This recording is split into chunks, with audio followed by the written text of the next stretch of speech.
मी स्वतःला खूप भाग्यवान समजते की मी कुठल्या मेल सेंट्रिक प्रोजेक्ट नाही केलेला. बायका cannot be happy for other बायका, असं वाटतंय तुला? It is true. माझ्या काही प्रोजेक्ट्स वरती अशा प्रोजेक्ट हेड्स होत्या who were trying to demoralize me to another level.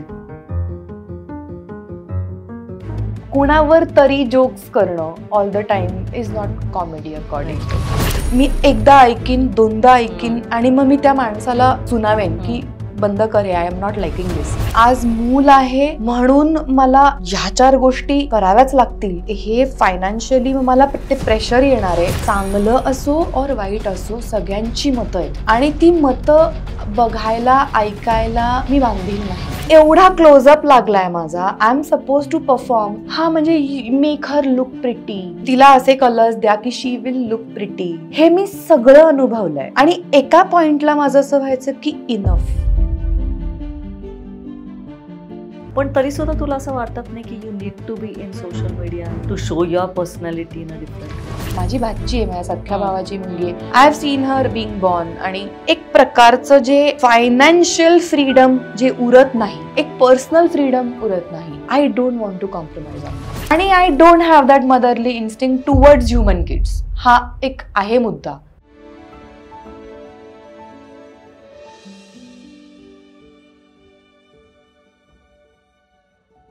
Anuja, स्वागत आहे. थँक्यू.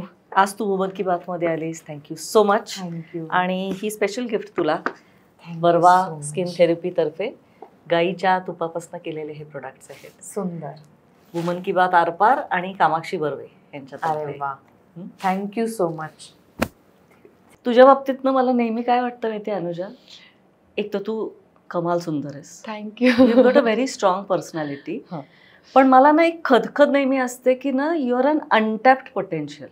ओके. म्हणजे प्रचंड तुझ्यात एक जे जे सगळं ॲक्टर्सला लागतं ना ते सगळ्या गोष्टी आहेत. हां, तर मला ना असं वाटतं की मराठीमध्ये जेवढं तू दिसायला पाहिजे होतीस तेवढी तू दिसली नाहीस. पण ॲज अगेन्स्ट दॅट हिंदीमध्ये तू रुळलीच आहेस. हे ओघाने झालं का हे राईट टाइम राईट प्लेस हिंदीमध्ये? खूप चांगला प्रश्न आहे ॲक्च्युली हा. विचार करून उत्तर देते मी. तू म्हणतेस ते अंशतः बरोबर आहे की मी ना माझ्या अजून एका इंटरव्ह्यूमध्ये ह्याचं एक उत्तर दिलं होतं की काय होतं आपल्याकडे मराठीमध्ये ना एका टिपिकल ह्याच्या साच्यामध्ये तुम्ही अडकत जाता आणि मग तुमच्यावर काही शिक्के मारले जातात की सुरुवातीला एखादं TV सिरियलचा पार्ट असणं, नाटक करत असणं, मग ते कट टू फिल्म्स. हा जो जर्नी असतो ना हा सगळ्यांचा पटकन तितका सोपा नाही आहे किंवा होत नाही. आणि ह्याच्यामध्ये एक शिक्का मारला जातो की नाही यार ती तर सिरियल करते आणि हे मला कधी कळलं नाही. सेकंडली मी अशी व्यक्ती आहे की मी एका जागी जास्त चिकटून नाही राहू शकत. मला मोनोटनी आवडत नाही. मला सतत कार्यशील राहायला आवडतं आणि मला डबक्यातला राजहंस कधीच नाही बनायचं. क्या बात आहे. हे माझं ठरलंय, म्हणजे पहिल्यापासून ठरलंय. सो एक एक टप्पा, एक एक पायरी आपण सतत चढत गेलं पाहिजे. मग ते व्यक्तिगत आयुष्य असो किंवा करिअर असो, हे माझं कायम फिक्स होतं. खूप छान. सो जेव्हा एक ऑपॉर्च्युनिटी आली की बाबा तुला 5 ऑडिशन कराव्या लागतील पण तुझा हिंदीचा स्विच होणार, तर मी त्या तितक्याच रिलिजियसली त्या 5 ऑडिशन्स केल्या आहेत. सुरुवातीचं सांगते मी. जेव्हा तमन्ना नावाचा शो केला मी स्टार प्लससाठी, that was my switch to Hindi. आणि रमेश देव प्रोडक्शन्स होतं ना. येस. आणि मला लिटरली मला आठवतंय 6 महिन्याची प्रोसेस होती ती. 6 महिन्याची कास्टिंग प्रोसेस होती. It was not easy. म्हणजे 6 महिन्याची कास्टिंग प्रोसेस. येस, मला पहिल्यांदा जेव्हा सांगण्यात आलं तेव्हा हे सांगण्यात आलं की तुला ऑडिशन अशा दिवशी हे करायची आहे. मी म्हटलं ठीक आहे, ही ऑडिशन करणार. 1 ऑडिशन झाली, 2 झाल्या, 3 झाल्या, हो नाही, आज आहे उद्या नाही, परवा नाही, परत हो.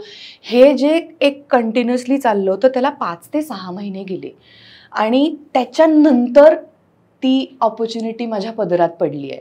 सो मला माहिती आहे की मी त्याच्यासाठी कष्ट केलेत. राईट.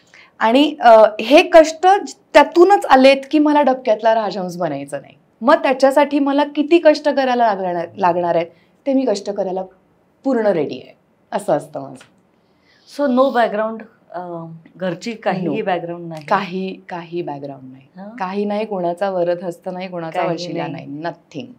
पुण्यातली तू ज्ञानप्रबोधिनीची स्टुडंट आणि मग त्याच्यानंतर तुझा स्ट्रगल मुंबईचा, जो ठीक आहे आपल्या इंडस्ट्रीमध्ये प्रत्येकाला एक त्या ह्याच्यातनं जायला लागतं. तू काय, सौरभ काय, पण पुण्यातल्या मुलीला हिंदी बोलताना एक हेजिटेशन असतं. आपण काय फ्लुएंटली हिंदी बोलणाऱ्यातले नाही. तू ते लीलया ओव्हरकम केलंस आणि त्यातनं तू महाराणीचं डायलेक्टही परफेक्ट केलंस. तर ते उपजतच असणार, पण त्याच्याबद्दल थोडं सांग बरं. महाराणी तुला सांगू, मला ना माझ्या कामाशी खूप प्रामाणिक राहायला आवडतं. म्हणजे कितीही म्हणू दे लोकांनी की अरे काय हरकत आहे, आज साऊथ इंडियन माणूस हिंदी बोलतो तर तो ॲक्सेंट येतो, मग मराठी ॲक्सेंट आला तर काय हरकत आहे, बरोबर आहे. पण माझा पॉईंट ऑफ व्ह्यू असा आहे की आपण ज्या भाषेत एखादी भूमिका साकारतोय ती भाषा आपल्याला जमली पाहिजे आणि ती टू द टी जमली पाहिजे. नाहीतर तुम्ही कन्व्हिन्सिंग वाटणारच नाही समोरच्याला. आज मी एखादं राजस्थानी कॅरेक्टर करत असेल आणि मी मारवाडी मराठी ॲक्सेंटमध्ये बोलले तर कसं वाटेल ऐकायला, आणि मग ते बिलिव्हेबल वाटत नाही. सो त्याच्यावरती काम करणं as an actor, as a कलाकार माझ्या दृष्टीने फार महत्त्वाचं आहे. सो जेव्हा हा हिंदीचा प्रवास सुरू झाला, मी हिंदीवर काम केलं. जेव्हा महाराणी सारखी ऑपॉर्च्युनिटी समोर आली तेव्हा, आणि हा तर क्लिअर मॅन्डेट होता की तुला हे परफेक्ट करायला पाहिजे, हे तू परफेक्ट तुला करणं हे तुझं काम आहे. हे मला मॅन्डेट पण होतं आणि माझी इच्छाही होती. सो मला डायलेक्ट कोच होता. प्रत्येक वेळेला हिंदीचा प्रॉब्लेम नाही आहे ना, मग आपल्याला थोडं थोडं काय पॉलिश करायचं आहे, आपल्याला ॲक्सेंट पकडायचा आहे, आपल्याला ॲक्सेंट पॉलिश करायचा आहे आणि ते नॅचरली आलं पाहिजे, ह्याच्यासाठी प्रॅक्टिस करायची आहे. सो एक नंबर ऑफ सेशन्स माझी डायलेक्ट कोच बरोबर झाली. मी रोज 1 तास शूटच्या म्हणजे प्रोसेस जेव्हा चालू होती, प्रेप चालू होती, रोज 1 तास त्यांच्याबरोबर बसून, मग भले माझे डायलॉग असो किंवा नसो, आपल्याकडे स्क्रिप्ट आहे ना, आपल्याला शेवटी हेच बोलायचं आहे. बरोबर. मग कोणाचे डायलॉग असू देत, सीनच्या सीन मी त्यांच्याबरोबर वाचून काढलेत आणि मग ते मला थोडं थोडं करेक्ट करत जायचे की इथे हा शब्द असा घे. कारण बिहारीमध्ये कधी कधी ना श म्हणत नाहीत, ते शला स म्हणतात. सो हे तुझं नॅचरली आलं पाहिजे. हे हळूहळू, किंवा प्रपोज ज नाहीये त्यांच्याकडे, ते ज म्हणतात. म्हणजे प्रपोजल जर का म्हणायचं असेल तर प्रपोजल होतं. आपको प्रपोजल. म्हणजे हे हळूहळू हळूहळू हळू ट्यून इन फाईन ट्यून करत ते हळूहळू जमलं. आणि तरीही मला त्याचं टेन्शन असायचं, कारण की this was completely out of my comfort zone. साधं हिंदी तुम्हाला बोलायला जे मला काही प्रॉब्लेम येत नाही. आणि हे I was very vocal about this, की माझ्या डिरेक्टरला मी हे विचारत राहीन की हे बरोबर आहे का, हे साऊंड बरोबर होतंय का, because I am out of my comfort zone. तुम्ही मला सांगा. त्याप्रमाणे मग 3रा सीझन इझी गेला. 2ऱ्याला हा थोडासा नर्वसनेस होता, पण 3रा एकदम इझी गेला. तुझा स्वभाव थोडा परफेक्शनिझम कडे जाणार आहे किंवा I wing it. I wing it. आणि मग मला असं होतं की मला सांगा हे बरोबर आहे का, मी केलंय माझ्या डोक्यानी. पण मग अशा वेळेला आय थिंक मी स्वतःला डिरेक्टर्स ऍक्टर समजते की एक आपण बुद्धिमत्ता आपली असते ती आपण वापरतो, पण समोरच्याला ते हवंय की नाही हे पण कन्सिडर करणं खूप महत्वाचं असतं. म्हणजे मी माझी हाकणार नाही की मला हे असं पाहिजे, नाही, माझ्या डिरेक्टरला काय पाहिजे, हे मी हे करतेय, हे चुकीचं आहे का बरोबर आहे, तुम्ही सांगा, तुम्हाला जे पाहिजे त्यांची विजन आहे, you will follow. Yes, definitely. आत्ता तुझ्याशी बोलताना ना आता आपण खूप वर्ष एकमेकांना ओळखतो, पण तुझ्यातला जो बदल आहे, जो एक्सपिरियन्सनी येतोच प्रत्येक माणसा, पण जो कॉन्फिडन्स लेवल आहे आत्ताचा, तर तुला आत्ताच्या या घडीला असं एक ट्रान्झिशन फेज आली का ग, की where you think you can lead projects yourself नाव? येस, इन टर्म्स ऑफ तू स्वतः क्रिएट करशील प्रोजेक्ट्स? मे बी आहे तो विचार. आणि मला फार आनंद होतोय खरंच. म्हणजे मला ना काय म्हणतो आपण, मुली जेव्हा प्रोड्युसर्स किंवा क्रिएटर्स बनतात ना, मला खूप इन्स्पायरिंग वाटतं प्रचंड त्यांच्याकडे बघून. आणि आपण क्रिएटिव्ह लोक आहोत आणि वाय नॉट. म्हणजे कधी कधी ना मला खूप आधी असं वाटायचं की अरे यार, मग म्हणजे ऍक्टर म्हणून काम नाहीये तर मग प्रोड्युसर बनतात का लोक, असं एक आहे. आणि हे एक इम्प्रेशन लोकांचं असतं की अच्छा, आता लोक हिला काम देत नाहीयेत म्हणून आता ही स्वतःसाठी काम जनरेट करते. हे स्वतःचं माझं पण इम्प्रेशन होतं. पण it has changed over the period of time की नाही, म्हणजे बाहेरनं तर आहेच, पण स्वतःसाठी काम क्रिएट करण्यात काय चूक आहे, काय म्हणजे काय हरकत आहे. पण मला गंमत अशी वाटली की तुला पण ते परसेप्शन असं होतं, विच मीन्स आपण किती दबले गेलेलो असतो ना, की आपण फॉलो करतो ते पॅटर्न ऑफ थिंकिंग. हो. आणि हे परसेप्शन माझं खूप वर्ष होतं की म्हणजे actor turning into a producer हा जो एक पार्ट आहे ना, हे मला कायम असं वाटायचं की अरे म्हणजे हा ठीक आहे, पण नाहीये तसं नाहीये. जेव्हा हा विचार मी स्वतः करायला लागले, बिकॉज अनलेस तुम्ही त्या शूज मध्ये नाही आहात तुम्हाला कळत नाही. आणि व्हॉट हॅज प्रॉम्प्टेड हा विचार तू या स्टेज पर्यंत यायला काहीतरी एक टर्निंग पॉइंट असतो ना? आहे. टर्निंग पॉइंट हा आहे की एकतर एक मॅच्युरिटी आली आहे विथ एज, विथ एक्सपिरियन्स. आणि कुठेतरी असं लक्षात यायला लागलंय की अरे, आपल्याला हवं तसं काम प्रॉबेबली आपल्याला बाहेर करता येत नाहीये. माझे जे काही गोल्स आहेत किंवा मला या XYZ पद्धतीचं काम करायचं आहे, आता ते काम होतंय असं दिसत नाहीये और घडतंय असं वाटत नाहीये, मग why not I create it for myself. आणि काय हरकत आहे. तुला गंमत सांगते, एक राऊंड टेबल मी रिसेंटली पाहिलं ज्याच्यामध्ये जेनिफर ॲनिस्टन आहे, निकोल किडमन आहे, त्याच्यानंतर जुडी फॉस्टर आहे. आता या सगळ्या लाईक टॉप मोस्ट बायका, 50+ जुडी फॉस्टर तर 60 वगैरे आहे. आणि त्याच्यात one of the ladies sed की आम्हाला टाईप कास्टिंग करताना, करेक्ट, ओके हा प्रोटॅगॉनिस्ट आहे, हा हिरो आहे किंवा मेन कॅरेक्टर आहे, याला अलाइन होणारे कुठले कॅरेक्टर्स येणार आहेत ज्याच्यात ही लीड मध्ये येऊ शकते. So it's never the other way round. Correct ना, कारण वुमन ओरिएंटेड नसतंच. म्हणजे जर का एवढ्या लेअरचा विचारच केला जात नाही तर then it is right time की तू नाही. पण मी खूप थोडंसं ह्याला काउंटर करेन. मला असं वाटतं की आपल्याकडे हा चेंज येतोय. सो आपल्याकडे वुमन सेंट्रिक, म्हणजे if I talk about myself, माझ्यासाठी again there was a one more turning point, Ek Thi Begum, which was woman centric. Maharani woman centric. So हे अशा प्रोजेक्टचा मी भाग असणं, मी स्वतःला खूप भाग्यवान समजते की मी कुठल्या मेल सेंट्रिक प्रोजेक्ट नाही केलेला आणि त्यातनं सक्सेस मिळून तू मेनस्ट्रीमला नाही आलेलीस. Is the other way round. Yes, it's the other way round. So आहे, हा चेंज आहे आपल्याकडे आणि तो होताना दिसतोय.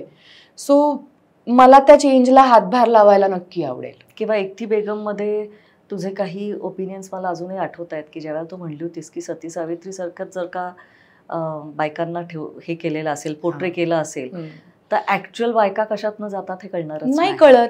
We all have a grey shade to all of us.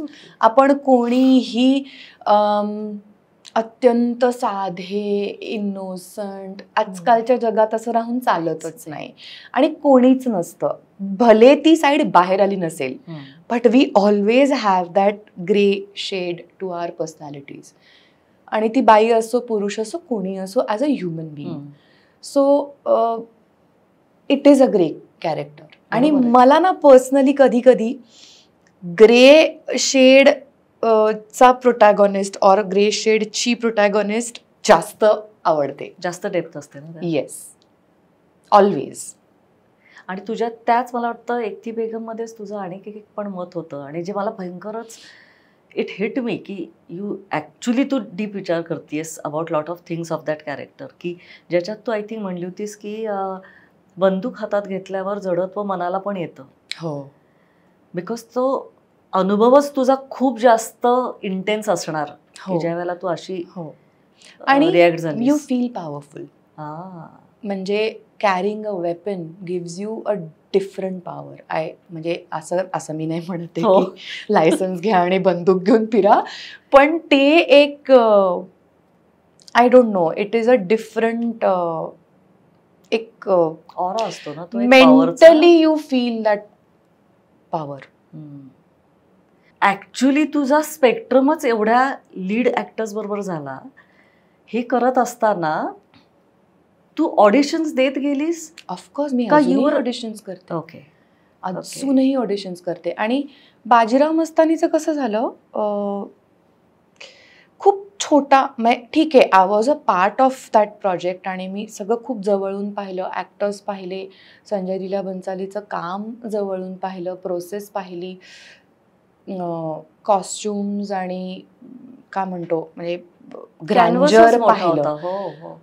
As an actor मी फार काही शिकले नाही तिथे, कारण ऑनेस्टली, आणि मी आहे हा एक्सपिरियन्स एक माझ्या काय म्हणतो आपण रेझ्युमेवर नक्की आहे, पण ॲज अन ॲक्टर मला त्यातून काही शिकायला मिळालं नाही, कारण खूप कमी स्पॅन होता आणि खूप छोटा रोल होता. इट वॉज जस्ट काय म्हणतो आपण, अरे झालं, लागलं एक तुक्का, असा होता तो प्रोजेक्ट माझ्यासाठी.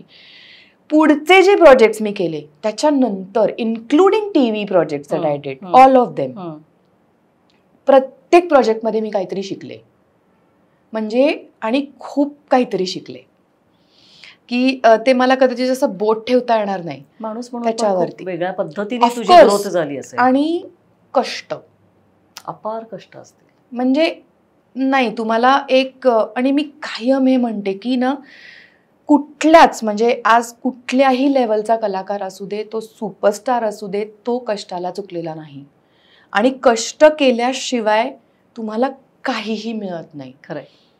मग मी मोठ्या मोठ्या कलाकारांची पंक्च्युअलिटी पाहिली, डिसिप्लिन, की डिसिप्लिन म्हणजे 6चा तुमचा सकाळचा कॉल टाईम असेल तर ते 6ला तिथे असतात, ते 8 वाजता 10 वाजता नाही येत. म्हणजे ॲटलिस्ट ज्या लोकांबरोबर मी काम केलं, आणि खूप मोठे कलाकार आहेत, ते ऑन टाईम येतील, त्यांचं असं कधीच होणार नाही की अच्छा आता काय करायचंय आज, हे कधीच नाही. दे आर प्रिपेअर्ड, आणि हे बेसिक आहेत, ह्या गोष्टी बेसिक आहेत, की आज तुम्ही कुठला सीन करताय त्याच्या तुमचे डायलॉग्स प्रिपेअर्ड असणं, हे बेसिक आहे, राईट. आणि ते त्या बेसिकला चुकत नाहीत.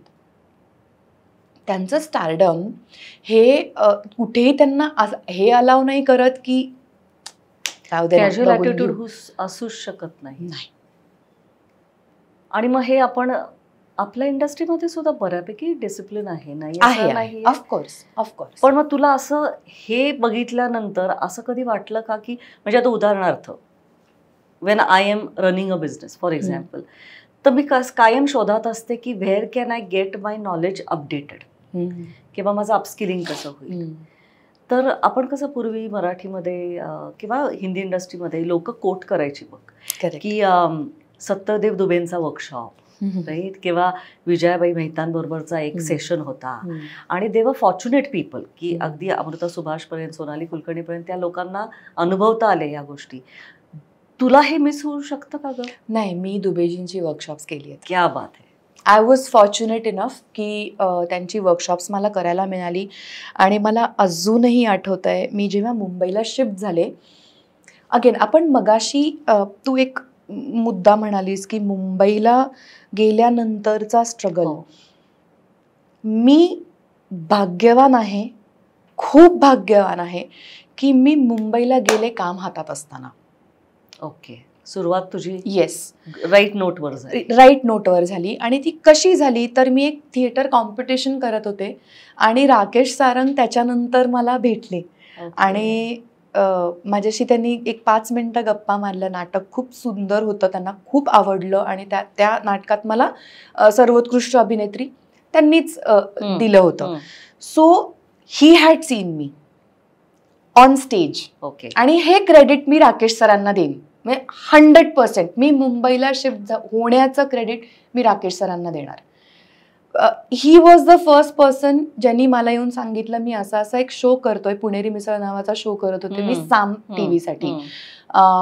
तुला फोन येईल आणि तुला इंटरेस्ट असेल तर तू कर, मला आवडेल तू हे केलं असतं. That was a starting point. आणि तोपर्यंत काय गंमत म्हणून चाललं होतं, अग्निहोत्र पुण्यातच शूट होतंय आपलं, काय घरातनं बाईक काढली, मुंडव्याला गेलं, शूट केलं, अगदी आपल्या जर्मन बेकरीला टाइमपास केला, घरी परत आलं. There was no seriousness.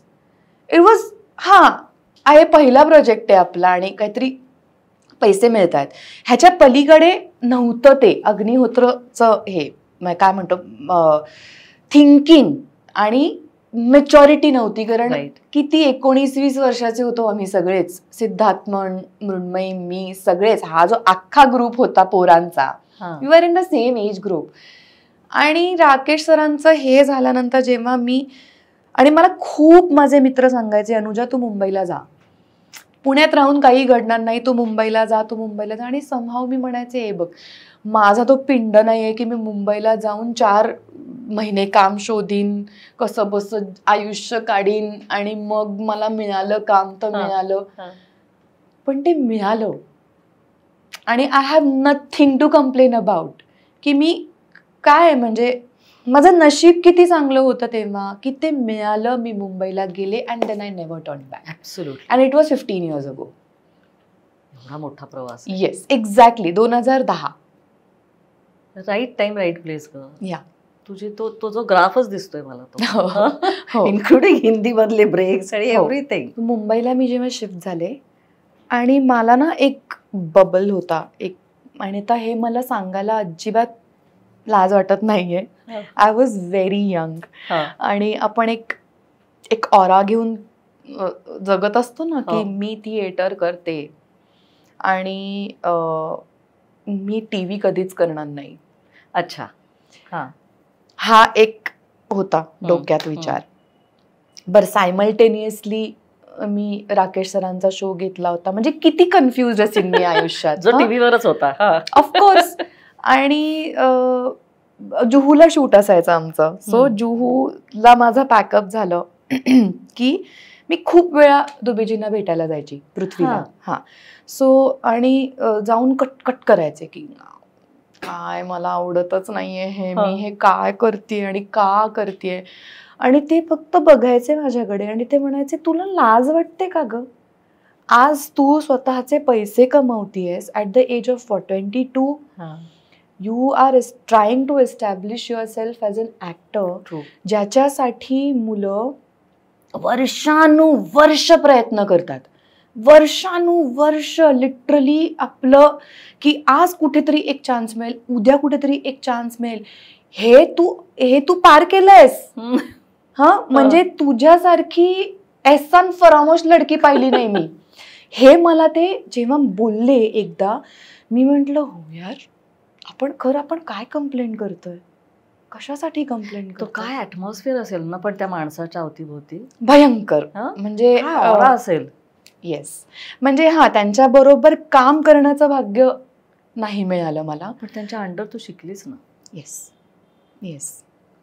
म्हणजे यू कॅन स्टील, असं होतं ना की आपण रिफर करतो नोट्स आणि आपल्याला एकदम लक्षात येतं की नाही दॅट वॉज दॅट मोमेंट. असं कित्येक वेळा तुला झालं असेल. खूप वेळा. आणि आत्ताच्या तुझ्या या अनुभवांमध्ये तू इन्स्पायरिंग पर्सनॅलिटी म्हणून कोणाचं नाव घ्यायला आवडेल तुला आता, की ज्याच्यातनं तुझं परत एकदा वन मोर स्किलसेट तुझा एनहान्स झाला असं म्हणता येईल. खूप आहेत ग. म्हणजे मी काम न केलेली पण, ज्यांच्या बरोबर मी काम अजून केलेलं नाहीये अशी पण खूप माणसं आहेत.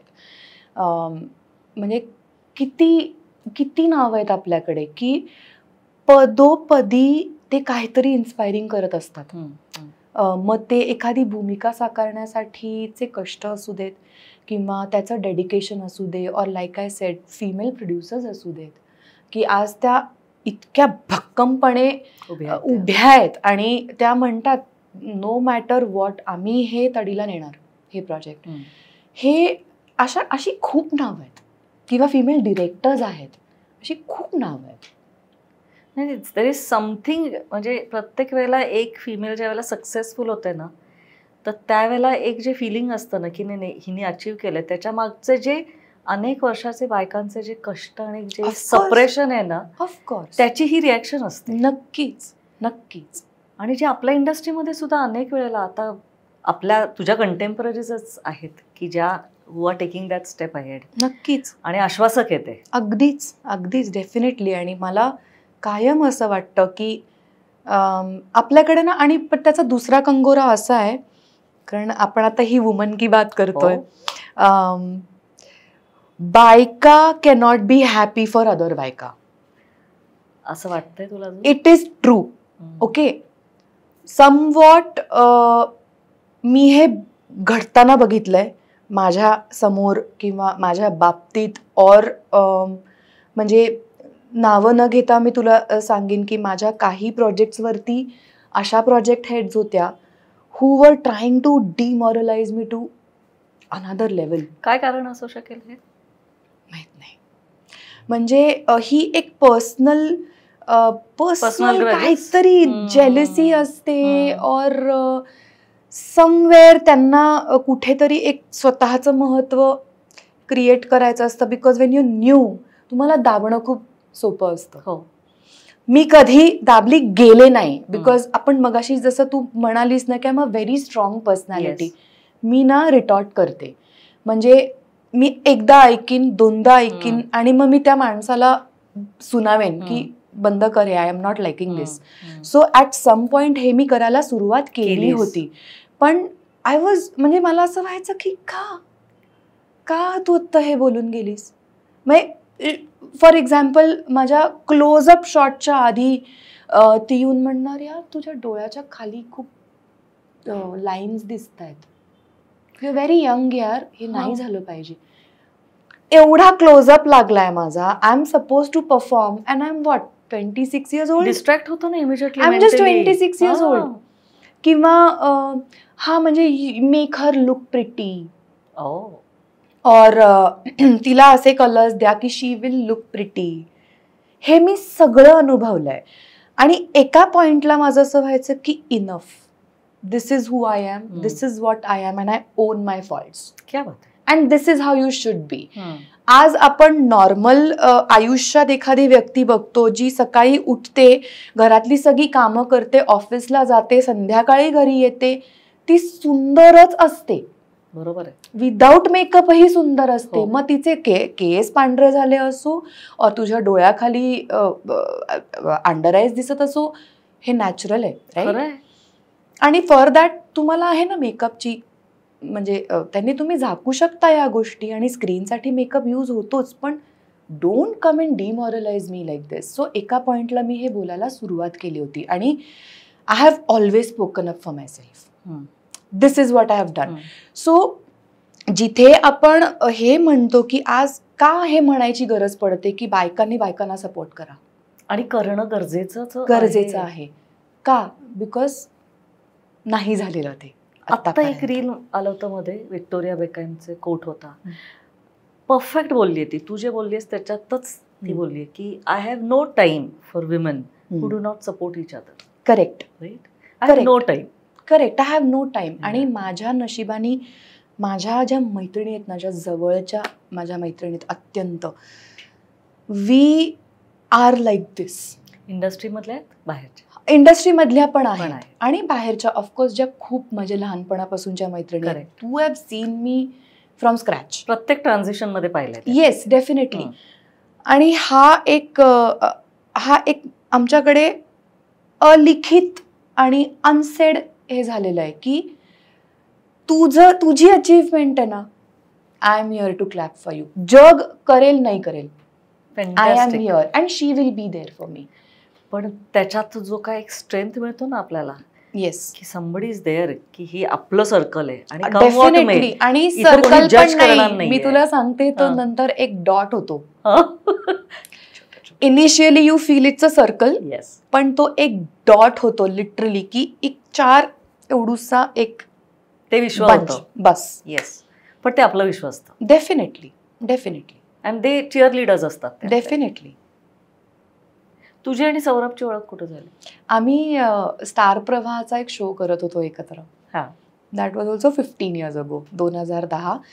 राकेश सरांचा आम्ही शो करत होते. सायमल्टेनियसली मला दुसरा शो मिळाला. बर.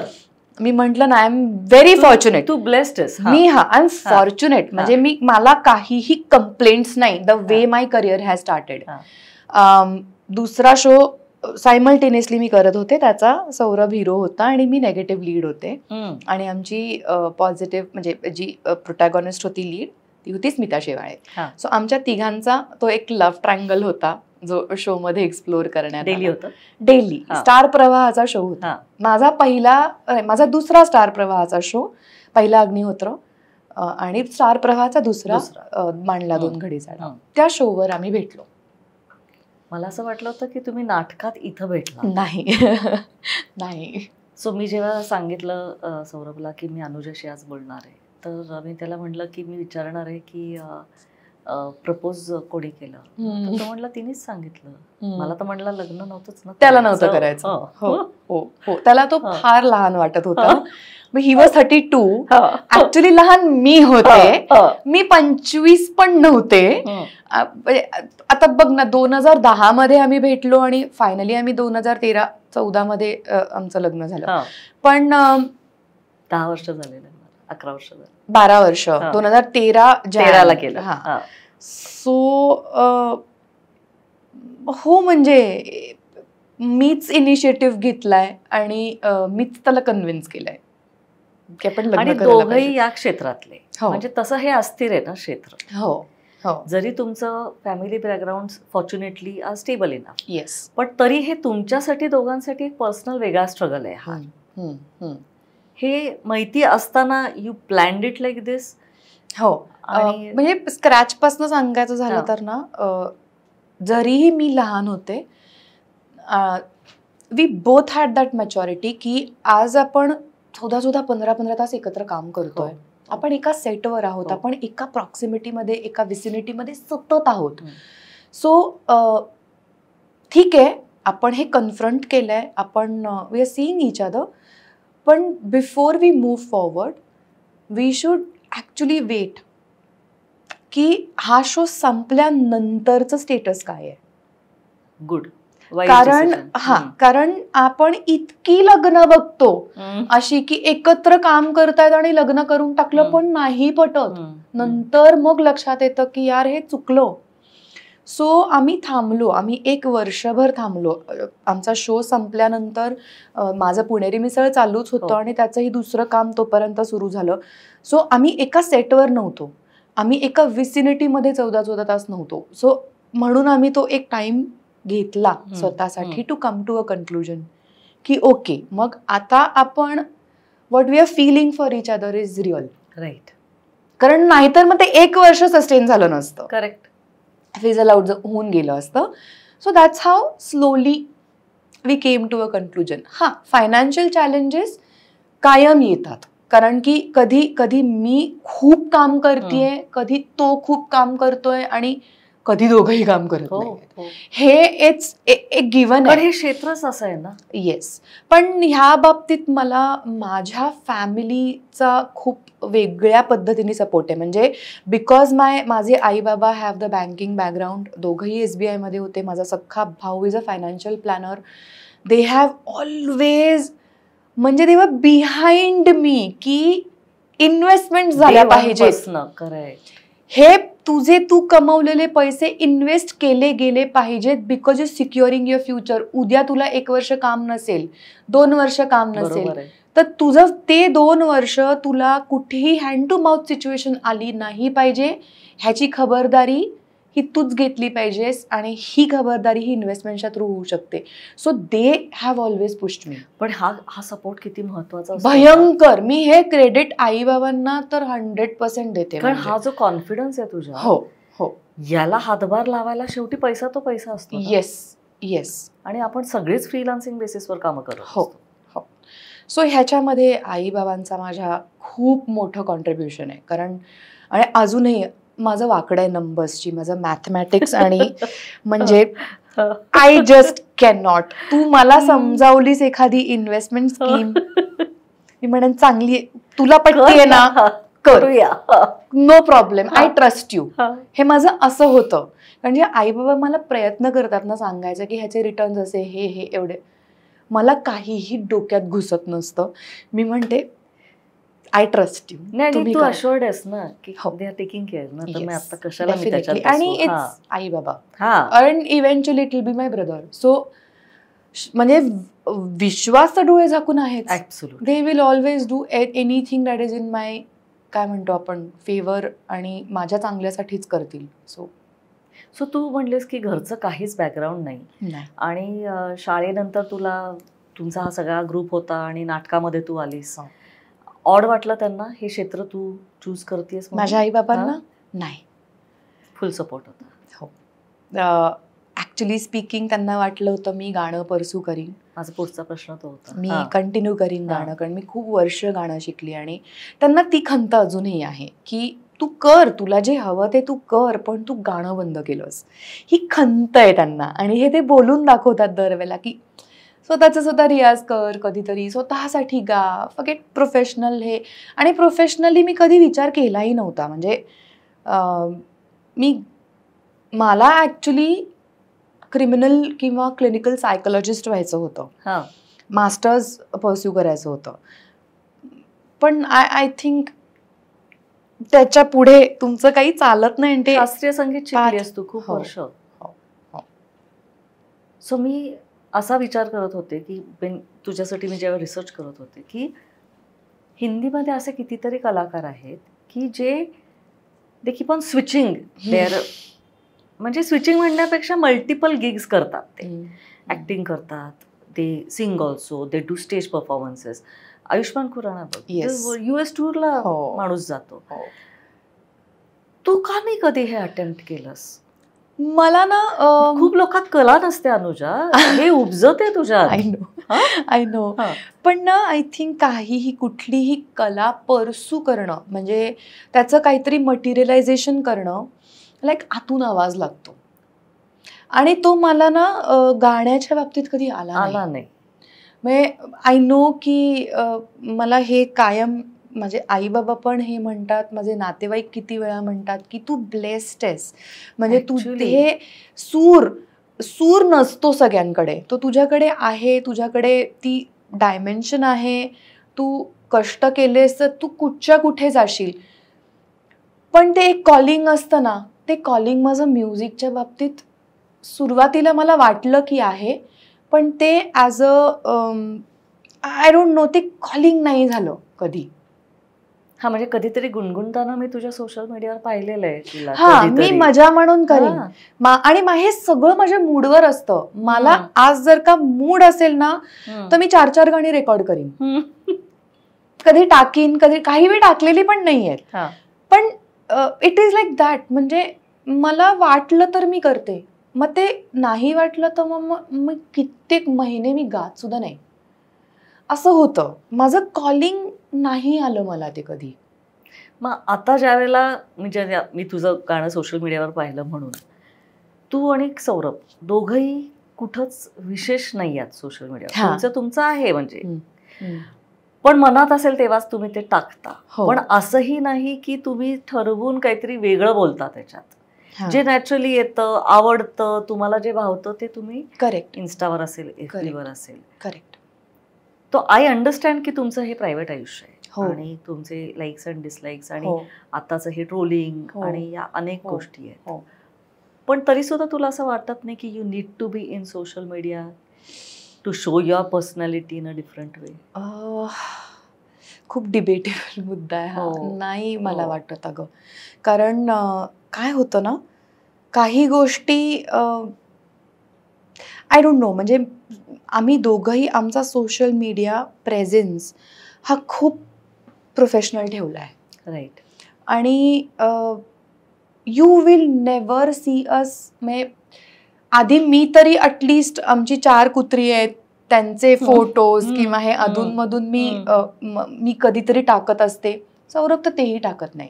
त्याचं म्हणणं आहे की माझं जे माझ्या घरातलं माझं जे लाईफ आहे मला ते कुठेच दाखवायचं नाही लोकांना. कारण आज आपल्याकडे चांगलं असो और वाईट असो सगळ्यांची मतं आहेत. हो. आणि ती मतं बघायला ऐकायला मी बांधील नाही. आणि we both believe very strongly, आणि हे आउट ऑफ एक्सपिरियन्स झालेलं आहे की वी बिलीव्ह व्हेरी स्ट्रॉंगली दृष्ट लागणे.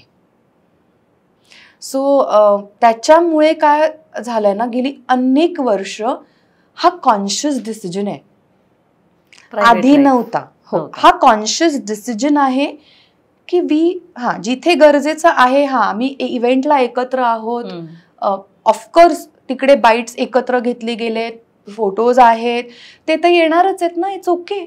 Everybody knows we are married. We are not answerable to you, we are not answerable to anybody, and that is how we kept it. कारण आज मी personal जर का माझे कुठले फोटोशूटचे फोटोज टाकले तर इट्स माय वर्क. मी एखादा कुठलाही फोटो टाकला तर किंवा त्यांनी टाकला तर हे आमचं प्रोफेशनल लाईफ आहे. पर्सनल आणि professional life are way apart. त्यामुळे तुझ्याकडे कुठली एजन्सी किंवा your own social media manager किंवा असं काही भानगडच नाहीये? काहीच नाही. No baggage. No baggage. आणि आय डोंट वॉन्ट टू, मला काही इम्प्रेशनच द्यायचं नाही लोकांना. इंटरेस्टिंग. मला नाही इम्प्रेशन द्यायचं. चांगलं असो वाईट असो, तुमचा पर्स्पेक्टिव्ह आहे तुमच्यापाशी.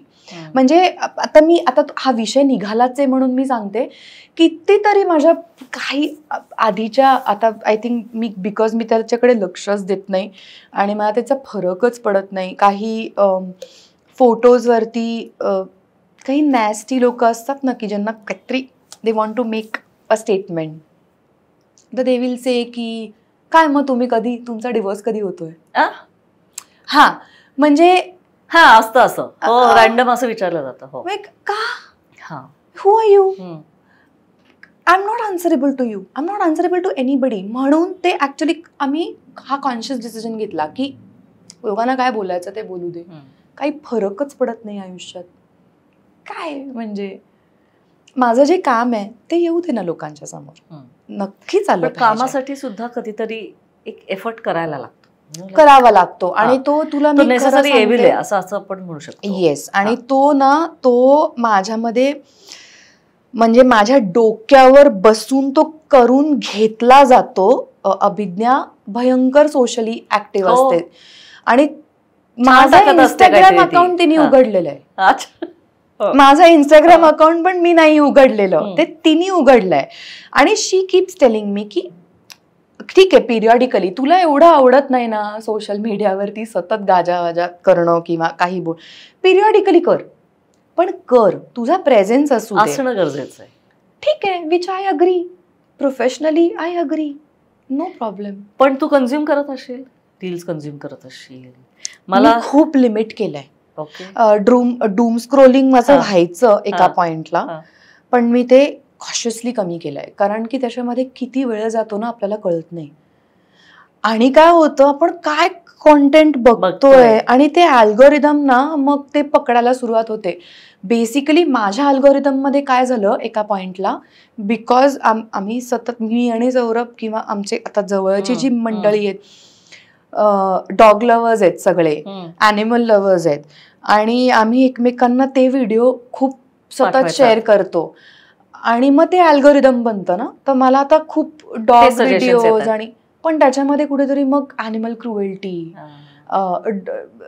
नाही, म्हणजे ते मला तेव्हा ते रिअलाइज झालं की नको हे आपण करायला जास्त, कारण हा अल्गोरिदम चेंज होऊ दे आता.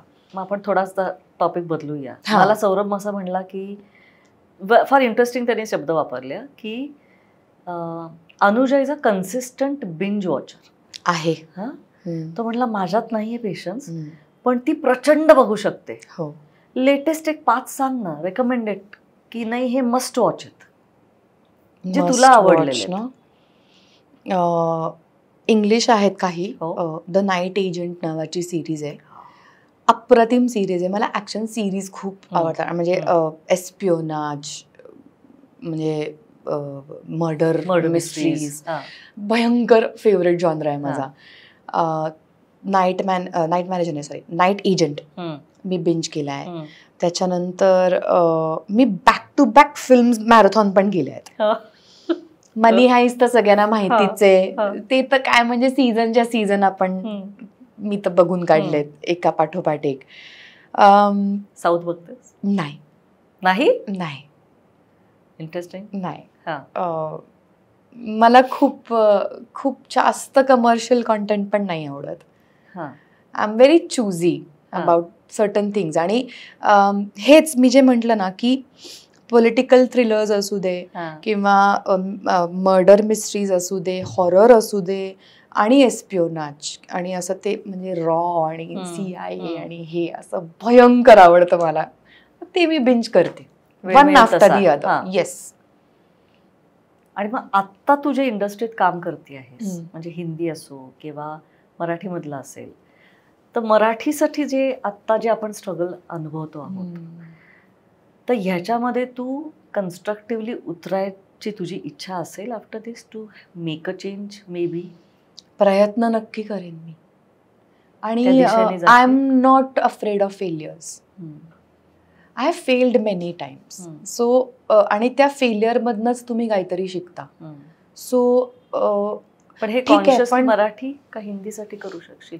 व्हेन यू से की you would want to be a producer someday.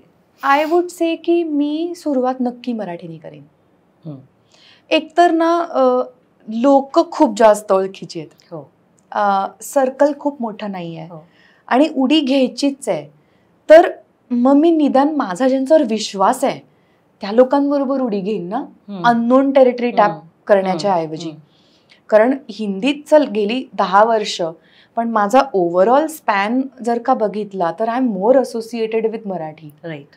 आणि म्हणजे लोक प्रोफेशनल्स म्हणूया, तर definitely I don't mind doing something. खूप एनकरेजिंग आहे, बिकॉज आपण सुरुवातीला बोललो होतो की बायका, people are making change, women are making a change.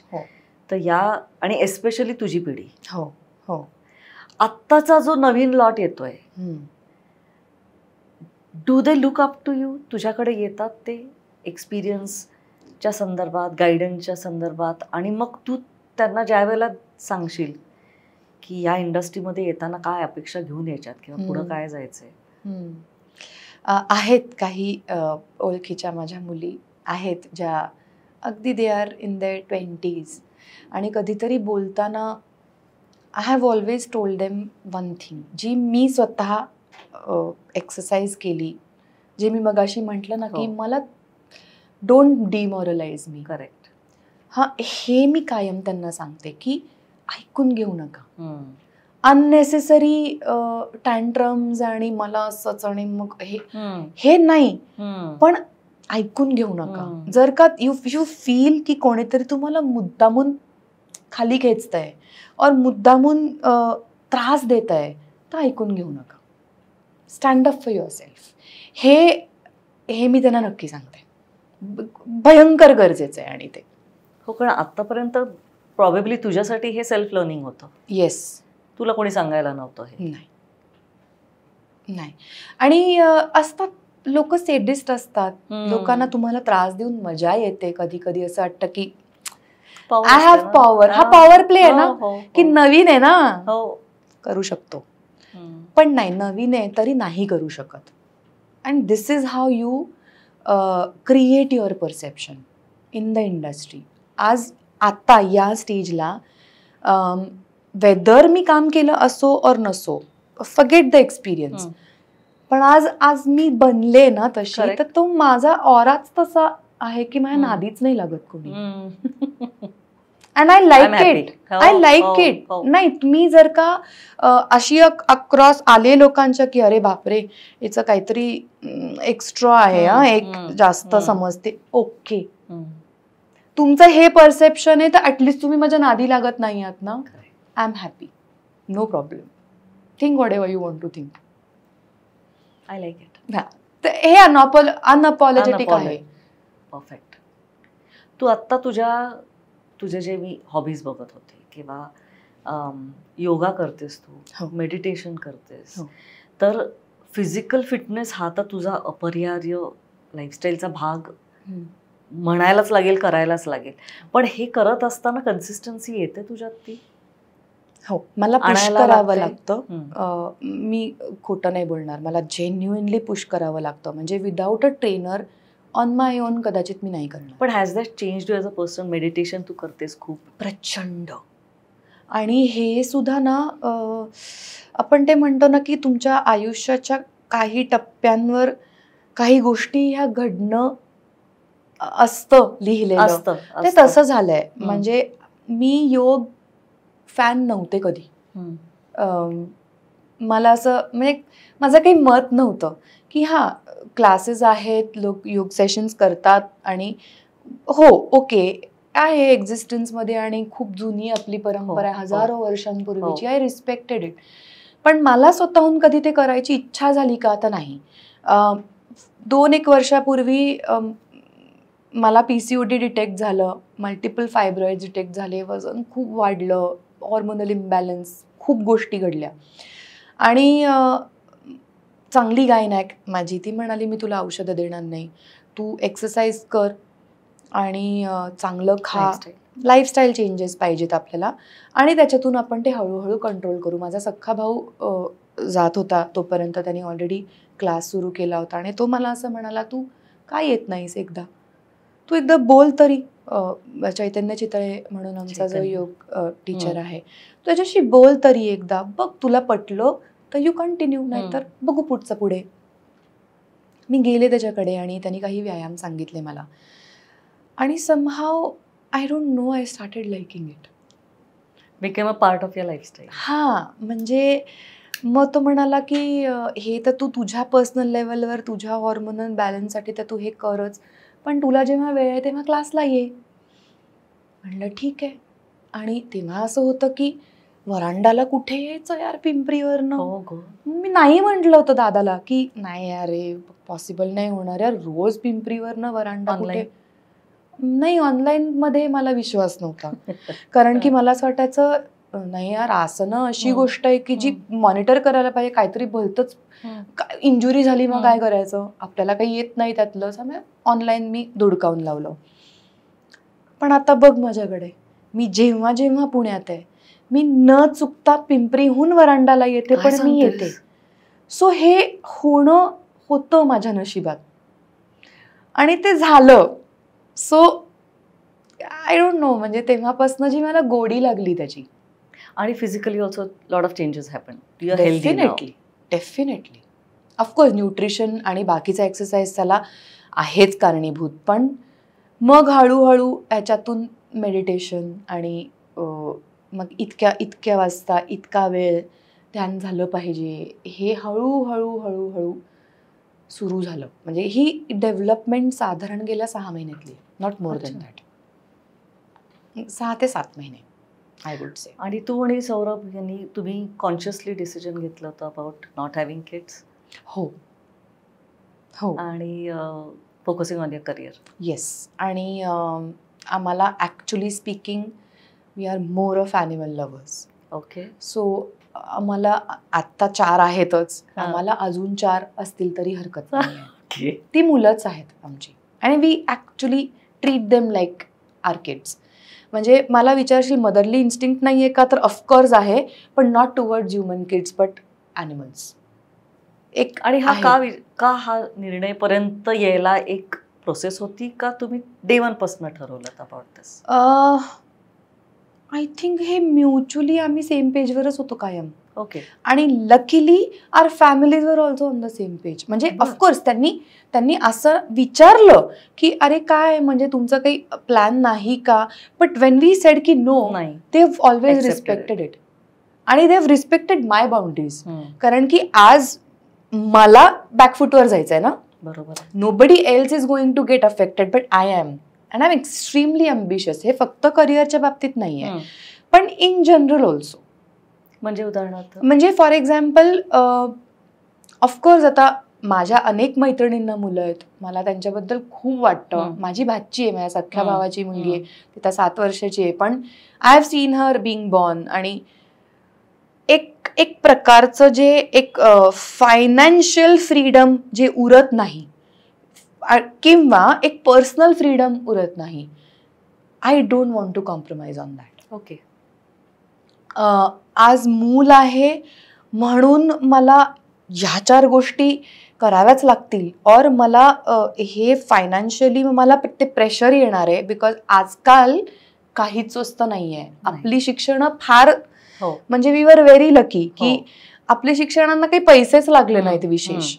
पण आज ह्या ज्या रेटनी गोष्टी महाग झाल्यात फॉर चिल्ड्रन, म्हणजे फगेट ती मोठी झाल्यावर काय होणार, आय डोंट वॉन्ट टू म्हणजे bring that child into this world आणि सगळंच कॉम्प्रोमाइज, हे मला पटत नाही. आणि I don't have that motherly instinct towards human kids. हा एक आहे मुद्दा. It's a fact. नाही, I feel more towards animals. आणि तुझी पर्सनॅलिटी अनअपॉलॉजेटिक आहे, so I totally respect. So you have decided. And we were very clear. Okay. Luckily सगळे त्या सेम पेजवर आले, त्यामुळे आम्हाला त्या बाबतीत इमोशनल स्ट्रगल काही झाला नाही. परफेक्ट. तू म्हणतेस की तू अम्बिशियस आहे. इज इट अम्बिशन अबाउट तुझं आयुष्य, का तुला करिअरमध्ये काही टप्पे पुढे दिसत आहेत की ज्याच्यामध्ये तुझे माइलस्टोन्स तू क्रिएट करत जाशील? येस, ते तर आहेच. प्लस पर्सनल ग्रोथ पण असते. म्हणजे काही गोष्टी आपण विचार केलेला असतो की 40ला पोचेपर्यंत मला माझ्या आयुष्यात पर्सनल गोष्टी ह्या हव्या आहेत किंवा 45ला ह्या हव्यात. हा, दरवेळेला तुम्ही प्लॅन कराल त्याप्रमाणे गोष्टी होत नाहीत, काही वर्ष पुढे मागे होतात. पण येस, असे काही टप्पे आहेत जे मला अचीव्ह करायचे आहेत. So that way I am very ambitious. Career wise of course I am very ambitious. त्यामुळेच आय थिंक तुझी नेक्स्ट फेज जी आता स्टार्ट होईल कदाचित, की ज्याच्यामध्ये यु नो लाईक तू क्रिएट करशील समथिंग. करेक्ट. आहेत काही माइलस्टोन्स आणि ते असायलाच पाहिजेत. आय थिंक मला आय एम समबडी निष्क्रिय मी बसूच शकत नाही घरात. म्हणजे मला कुणाला डिमीन नाही करायचं जे नाही. Okay, they have chosen a life for themselves. I am not one of those. I have chosen a different life for myself. Correct. Anuja, तू अदर दॅन आता तुझं जे ऑनस्क्रीन जे काम चालू आहे ह्याच्या व्यतिरिक्त तुझ्या पर्सनॅलिटी डेव्हलपमेंटमध्ये किंवा तुझ्या पर्सनल जे तू म्हणतेस की तुझं एक आयुष्य जगायला आवडतं, याच्यात तू ट्रॅव्हल, मला माहिती आहे सौरभला ट्रॅव्हलिंग खूप आवडतं. तुम्ही दोघं एकत्र, तुम्हाला वेळ मिळतो हे सगळं करायला? हां, मी रिसेंटली नाही मिळालेला, पण जेव्हा मिळतो तेव्हा मी छोट्या छोट्या गोष्टी एक्सप्लोर आम्हाला करायला आवडतात. म्हणजे ट्रेक्स असतील किंवा तो एक तर खूप इतिहासप्रेमी आहे आणि त्याला खूप माहिती आहे कुठले गड कधी कोणी जिंकले कसं काय. सो हे आम्ही definitely, that is one thing that we enjoy doing. आणि मग कधीतरी लास्ट ट्रिप आमची होती, आम्ही मलेशियाला गेलो होतो.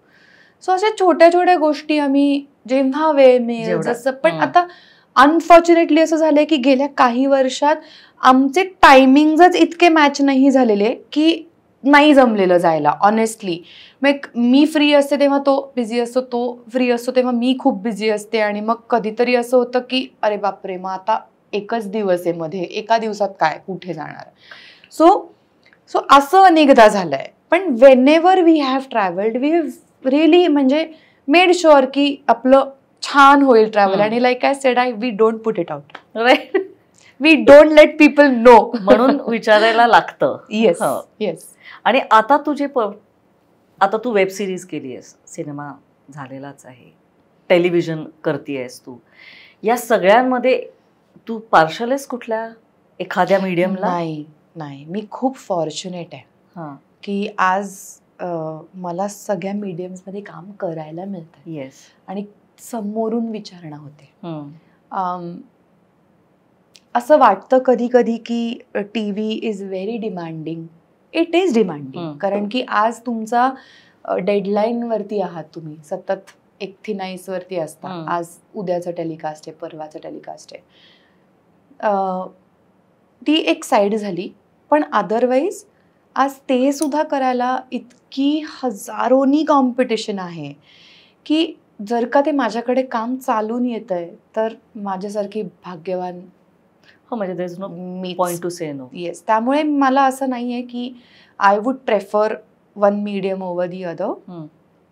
हां, प्रेफर म्हणजे क्रिएटिव्ह सॅटिस्फॅक्शन साठी जर का म्हणशील तर डेफिनेटली वेब शोज किंवा फिल्म्सना तुम्हाला वेळ जास्त मिळतो. बरोबर आहे. प्रोसेस, त्याच्यावरती काम करायला, तुमच्या कॅरेक्टरचा विचार करायला एक सुसूत्रता मिळते, वेळ मिळतो. सो क्रिएटिव्ह सॅटिस्फॅक्शन तिकडे नक्की आहे. आता तू नवीन काय करतेस? आता मी सोनी टीव्हीचा एक शो म्हणजे प्रोसेसमध्ये आहे. आम्ही शूट करतो. टेलिकास्ट डेट अजून नाही माहिती, मला कळेलच आता ती थोड्या दिवसात. पृथ्वीराज शॉन again. It's a historical. So मोठा कॅनव्हास आहे. येस. आणि हे डेली म्हणजे हा शो आहे मंडे टू फ्रायडे, त्यामुळे हा प्रचंड डिमांडिंग असणार. होपफुली असणारच म्हणजे. Yes. So but it's a different again हे, कारण की मला खूप बरं वाटतं या काही मुद्द्यांवरती की जरी हिस्टॉरिकल असेल तरी again after Peshwa Bajirao again historical after long gap आहे का? आफ्टर अ लॉंग गॅप 6 वर्षानंतर हिस्टॉरिकल करतेय मी. पण again it's a different canvas, कारण इट्स अ राजपूत बॅकड्रॉप. परत डायलेक्ट चेंज हे मला शिकायला खूप, मला हे स्विच खूप आवडतात. मला ते खूप चॅलेंजिंग वाटतं की ओके आता इथे काहीतरी नवीन शिकायचं आहे का, आय एम ऑल गेम, असं असतं. आणि या सगळ्या प्रोसेसमध्ये तू मगाशी म्हटलीस तसं वुमन लीडर्स खूप होत्या. हो. किंवा ज्या इन्स्पायरिंग पर्सनॅलिटीज होत्या. तुझ्या आत्तापर्यंतच्या स्थित्यंतरामध्ये टेक्निकल साईडनी जास्त मुली यायला लागल्यात असं वाटतं? हो, आहेत ना, आहेत. आणि काही वर्षांपूर्वी मी एक ॲड केली होती, त्याची DOP वॉज अ वुमन. आणि खरं तर म्हणजे DOP असणं एक खूप फिजिकली चॅलेंजिंग जॉब आहे. बट लीलया हँडल करत होती सगळं. I felt so good. म्हणजे आणि आहेत अजूनही, म्हणजे काही प्रोजेक्ट्समध्ये DOP असिस्टंट्स वर गर्ल्स. ओके. प्रिया, तिचं नाव पूर्ण माझ्या लक्षात नाही, पण फार सुरेख DOP होती. आणि काही बाकीचे प्रोजेक्ट्स मी केले ज्या प्रोजेक्ट्सवरती DOPच्या असिस्टंट्स पण मुली होत्या. म्हणजे त्याही पुढे जाऊन DOPच होणार, because they are pursuing cinematography. आणि पुढे जाऊन एडिटर्स कितीतरी आहेत, सो मेनी प्रोडक्शन डिझायनर्स आहेत, VFX डिझायनर्स आहेत. माझी रूममेट होती who was an animator. So तिने FTI मधनं जेव्हा मी कोर्स केला तिने ॲनिमेशनचा, आणि आम्ही मुंबईत काही वर्ष एकत्र राहिलो. सो खूप आय थिंक आता ह्या स्तरावरती टेक्निकल साईड निवडणाऱ्या पण खूप मुली आहेत. तू महाराणीचा अनुभव सांगत होतीस की त्यावेळेला सुद्धा तुझ्या टीममध्ये खूप होत्या. येस, खूप मुली. म्हणजे आमच्या प्रोड्युसर स्वतः, वुमन पॉवर पूर्ण. त्याच्यानंतर costumes, stylist, production designers, art directors. तिथे सुद्धा DOPची असिस्टंट वॉज अ गर्ल. आणि सगळ्या या गोष्टी नीट झाल्या म्हणजे असं अप्रतिम. या प्रोजेक्टवरच्या माझ्या interaction with other women have been fantastic. म्हणजे जो माझा पहिला तो अनुभव करेक्ट कट टू हा विचार केला ना तर जमीन आसमानाचा फरक आहे. म्हणजे इतका इज आणि इतका कम्फर्ट आणि काय म्हणतो आपण appreciation right for each other हे मी महाराणीवरती नक्की पाहिलं, डेफिनेटली पाहिलं. खूप वेळेला असं होतं की बायकांमध्ये इन्सिक्युरिटीज पण असतात जे त्या वेगवेगळ्या बॅकग्राऊंड मधनं आलेल्या असतात आणि एस्पेशली ऍक्ट्रेसेस या बाय नेचर होत जातात तशा. वुमन की बात मध्ये एक नेहमी प्रश्न असतो की बाई पण कधी आडवं आलं का खूप आपल्या वेगवेगळ्या आयुष्याच्या अनुभवांमध्ये येतं ना तसं. तुला असा कधी अनुभव आला? तू स्ट्रॉंगच पर्सनॅलिटी आहेस त्यामुळे कदाचित तुला हा विचारच करायला लागतोय. हो, मला विचार करायला लागतोय. ऍक्च्युली मला हा विचार करायला लागतोय. काही इन्स्टन्सेस आहेत जे कुणाला चुकले नाही आहेत आय थिंक. आणि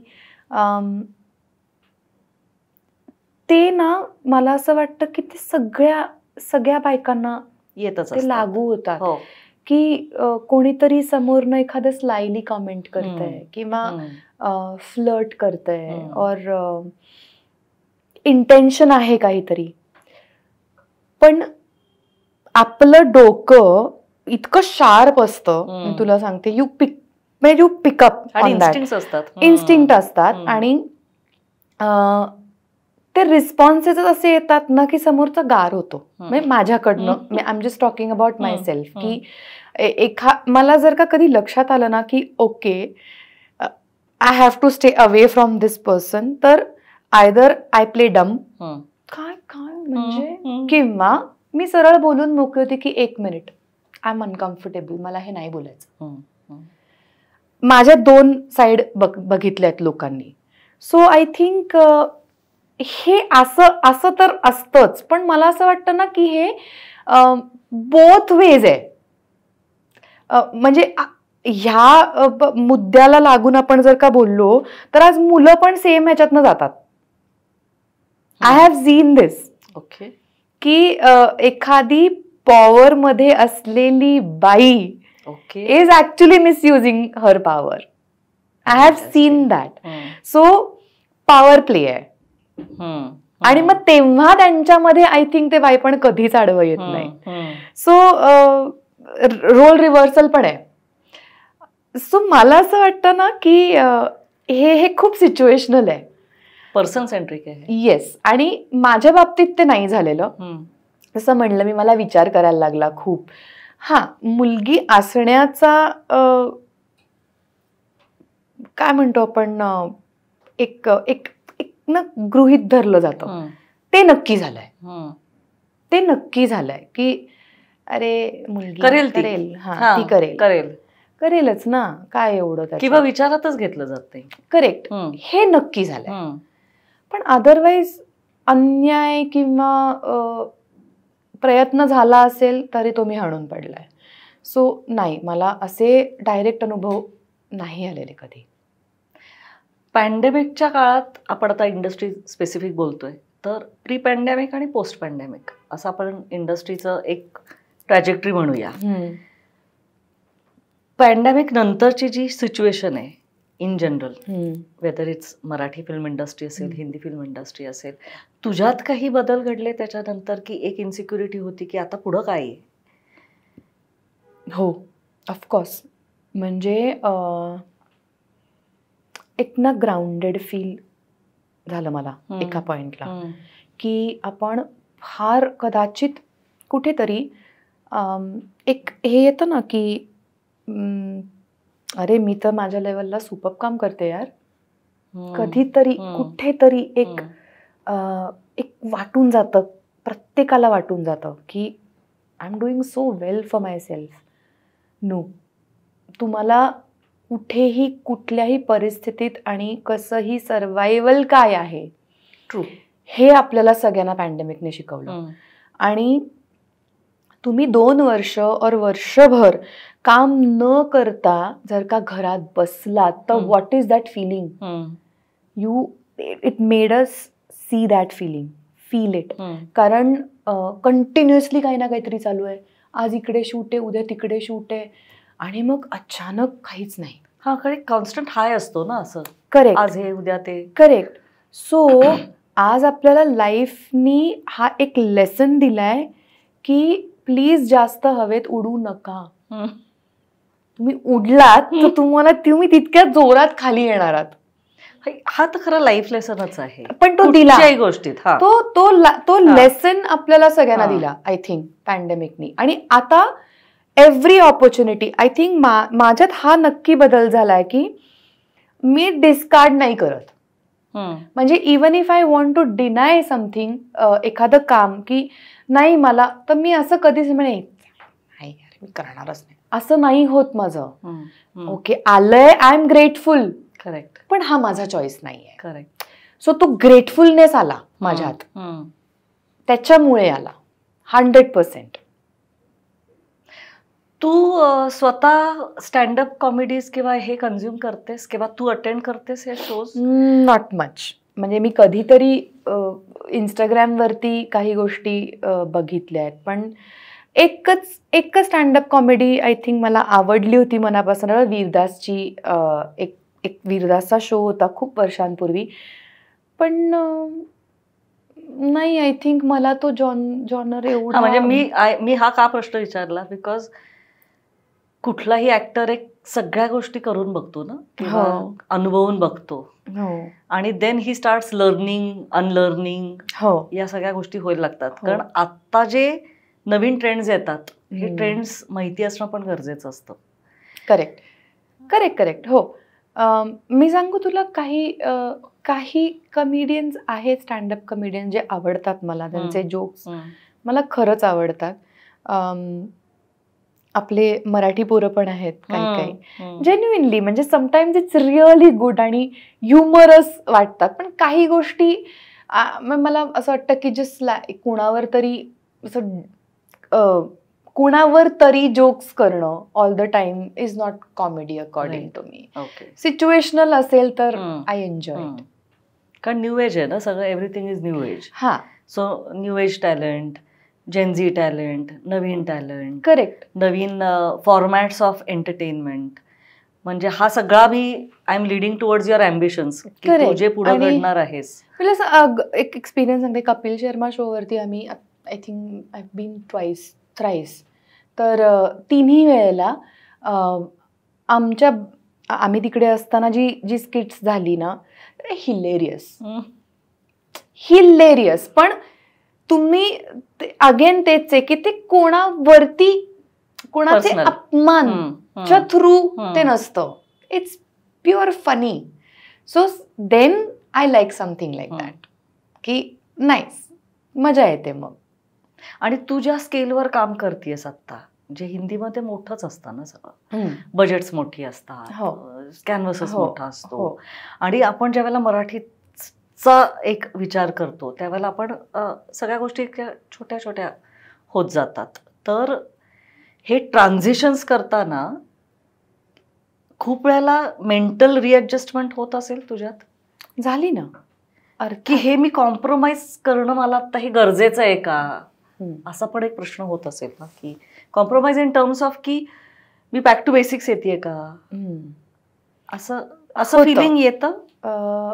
होतं. आणि पण ते ना, ते हिंदीतल्या हिंदीत पण होतं, not just Marathi to Hindi. म्हणजे XYZ सेटअपमधनं ABC सेटअपमध्ये आल्यावर पण हे फिलिंग येतं. अच्छा, की अरे यार हे काय आहे.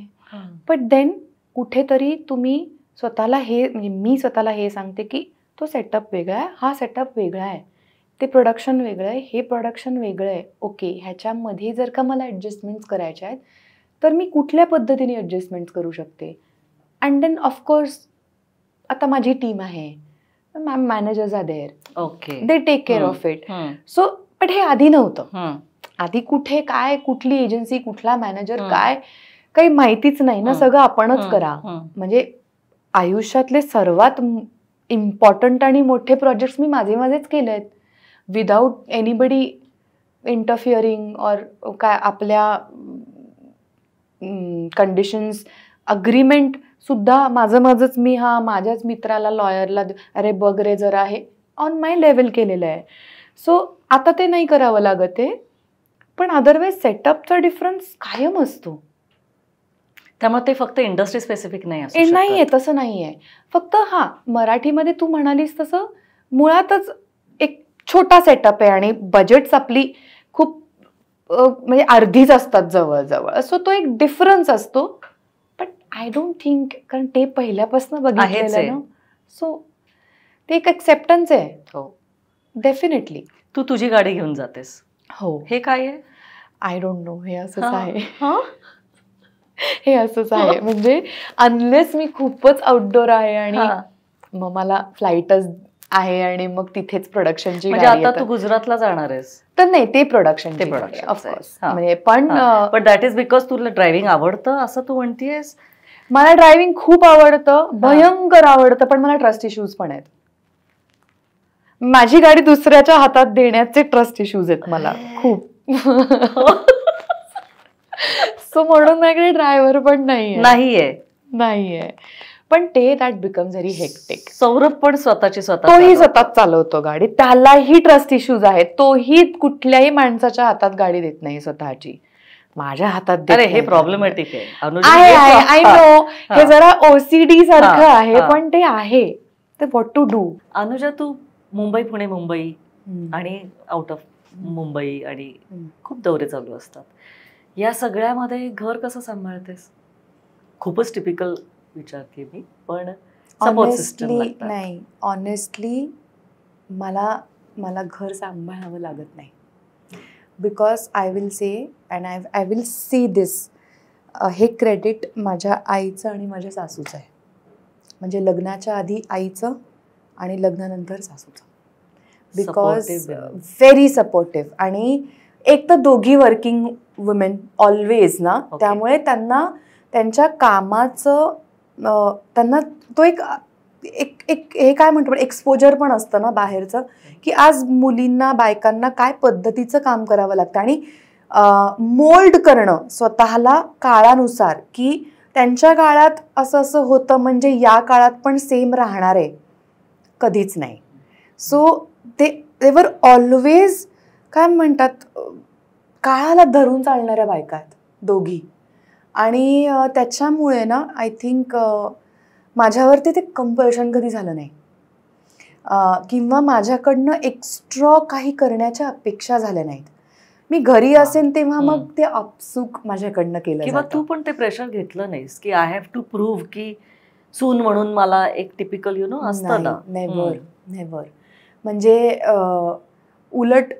उलट त्या मला कायम हे म्हणतील की अगं मग स्वयंपाकासाठी बाई लावतेस का, की चांगलं खा, घरचं खाल्लं. तुम्हाला माहिती आहे की तुमच्या basically they have always understood माझे आणि म्हणजे आमचे टायमिंग्स आणि युअर रिक्वायरमेंट्स, की आज नाईट शिफ्ट आहे तर उद्या डे शिफ्ट आहे, उद्या डे शिफ्ट आहे तर परवा आफ्टरनून शिफ्ट आहे. तुम्ही रात्री 3 वाजता घरी येणार आहात, 4 वाजता घरी येणार आहात, और रात्री 11 वाजता, what ever it is. So हे जे अंडरस्टँडिंग आहे ना, ते खूप दाखवलंय. म्हणजे माझ्या आईनी पण सुरुवातीला आणि नंतर, म्हणजे हा क्रेडिट ह्या दोघींचा आहे. डेफिनेटली मला काही करावंच लागत नाही. Big thank you. आणि इनफॅक्ट पुण्याला आल्यावर सुद्धा ना माझ्याकडनं मी हे ॲडव्होकेट नाही करत आहे की लवकर उठू नका किंवा मी असं नाही म्हणत आहे, पण आज त्यांना हे माहिती आहे की मला जेव्हा गरज असते तेव्हा मी सकाळी 4लाही जागी असते, 5लाही जागी असते, कधी कधी रात्रभरही जागी असते.